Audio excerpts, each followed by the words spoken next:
पांच तत्व नजर आ रहे होंगे आपको, पवन, अग्नि, पृथ्वी, जल और आकाश।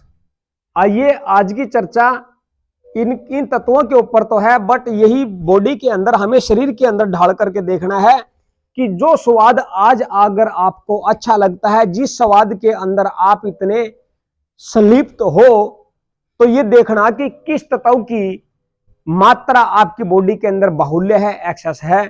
आइए आप अपने ऊपर आप ही डिसाइड कर लीजिएगा कि जो स्वाद आज आपको अच्छा लगता है वो किस तत्व का है और किस तत्व की मात्रा ज्यादा है। पवन तत्व का स्वाद खट्टा है। कैसे है? पवन तत्व का स्वाद खट्टा है जब आप जिस दिशा से हवा आ रही है वहां मुंह खोल के खड़े होना, दांत पे जैसे हवा लगेगी खट्टा महसूस होगा। आटे को गूंथ करके हवा के अंदर छोड़ दो, खट्टा हो जाएगा। तो हवा का स्वाद, पवन तत्व का स्वाद खट्टा बताया गया है। कईयों का क्वेश्चन भी होगा कि हवा किसने खा के देखी है। भाई ये उदाहरण मैं साथ के साथ दे रहा हूं, क्वेश्चन है तो आप कमेंट में जरूर बता दीजिएगा। अग्नि तत्व का स्वाद कड़वा होता है, जैसे सब्जी भाजी को ज्यादा आंच लग जाए तो कड़वी हो जाती है, बुखार में मुंह कोड़ा हो जाता है। यानी कि अग्नि जैसे शरीर के अंदर बढ़ी तो उस टाइम भी आप अग्नि का स्वाद आप परख सकते हो, बुखार के अंदर कड़वा होता है। पृथ्वी तत्व का स्वाद फीका होता है। किसने पृथ्वी को खा करके देखा है? हाँ, पृथ्वी का मिट्टी चख करके देखो, फीकी महसूस होती है। तो पृथ्वी तत्व का स्वाद फीका है। जल तत्व का स्वाद मीठा है। कैसे है? क्योंकि तरबूज, खरबूज, गन्ना साथियों जल रूप है। जब आप उनको पीते हो तो स्वाद, जल का स्वाद जो है ग्रंथ शास्त्रों में मीठा बताया गया है। और आकाश तत्व का स्वाद बकबका होता है, यानी कि स्वादहीन, कोई भी स्वाद नहीं होता। जब सुबह सो करके उठते हो तो मुंह में थोथ होती है, यानी कि आकाश का रूप क्या? थोथा है। जैसे हमने जैसे ही हाथ घुमाया और मुट्ठी बंद की, खोल के देखा तो खाली की खाली रहे है। तो शरीर के अंदर पवन तत्व का स्वाद खट्टा है। कई लोग खट्टा खाने के ऊपर, दही, नींबू, आंवला खट्टा खाने के ऊपर उन लोगों को शरीर के अंदर घबराहट होती है, हलचल पैदा होती है उन लोगों को। यानी कि कई तो कहते हैं कि पेन ज्यादा बढ़ जाता है।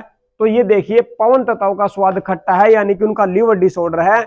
और लीवर काम क्या करता है? रसायन बनाता है, गैस बनाता है। अगर डिसऑर्डर होता है तो उनकी बॉडी के अंदर गैस बनी हुई है। और ऊपर से अगर हमने खट्टा ले लिया, दही, नींबू, आंवला ले लिया, तो वो उस गैस को जो है काटेगा, उसको खत्म करेगा। और कोई भी अगर आयुर्वेदिक दवाई अगर हम लेते हैं बॉडी के अंदर, तो वो बॉडी के अंदर जाकर के अगर वो हलचल पैदा करती है, लूज मोशन लगा देती है, वोमिटिंग लगा देती है, तो उस दवाई की ये पहचान है, असली दवाई की पहचान है कि वो दवाई ने काम करना शुरू कर दिया। क्योंकि वो अगर बॉडी में कुछ भी हलचल नहीं कर रही है, कुछ भी लेने के बाद ना तो हमें फील हुआ, घबराहट हुई, ना कुछ ऐसा फील भी नहीं हुआ, तो मान लीजिए वो बिल्कुल राख है, वो मिट्टी है, उसका कोई भी फायदा बॉडी में नहीं है लेने के बाद।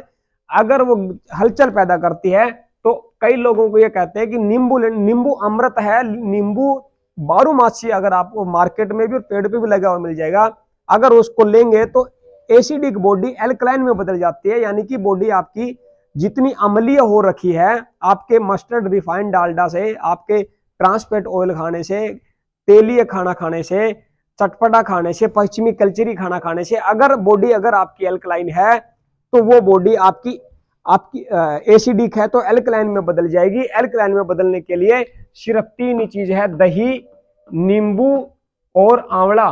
ये तीन चीज है। एक दिन भी इसको मिस ना करें, कंटिन्यू ले। अगर आपको हेल्दी जीवन परिपूर्ण तरीके से जीना